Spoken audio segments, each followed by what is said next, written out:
News కి స్వాగతం. తెలుగు రాష్ట్రాల్లో హాట్ టాపిక్స్. కేటీఆర్ మూసీ ప్రాజెక్టుపై ప్రభుత్వాన్ని నిలదీశారు. బీఆర్ఎస్ పార్టీ మూసీ ప్రాజెక్టుకు వ్యతిరేకం కాదని, అవినీతికే వ్యతిరేకమని స్పష్టం చేసింది. డిపిఆర్ ఖర్చులపై ప్రభుత్వం ప్రజలను తప్పుదోవ పట్టిస్తుందా అంటూ ప్రశ్నలు సంధించారు. మూసీ ప్రాజెక్టు ఖర్చులు, నిర్మాణాల సంఖ్యపై తీవ్ర అనుమానం వ్యక్తం చేశారు. నారా చంద్రబాబు నాయుడు ఎంపీ వ్యవహారంపై తీవ్రంగా స్పందించారు. పుట్ట మహేష్ యాదవ్ చేసిన తప్పుకి పార్టీ సమాధానం చెప్పుకునే పరిస్థితి రావడం దురదృష్టకరమని ముఖ్యమంత్రి చంద్రబాబు నాయుడు ఆగ్రహం వ్యక్తం చేశారు.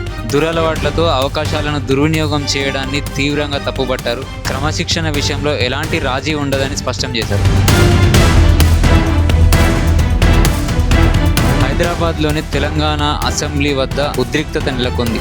బీఆర్ఎస్ సభ్యులు, మార్షల్స్ మధ్య తోపులాట జరిగింది. మొక్కజొన్న కంకులతో వచ్చిన నేతలను అడ్డుకోవడంతో వివాదం మరింత రగిలింది.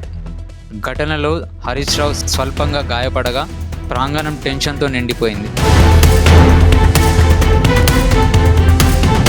వైఎస్ విజయమ్మ కుటుంబ వాటాల వివాదంపై కీలక ప్రకటన చేశారు. వైఎస్ జగన్మోహన్ రెడ్డి ఆరోపణలకు తాను స్వతంత్రంగా సమాధానం ఇస్తున్నానని స్పష్టం చేశారు.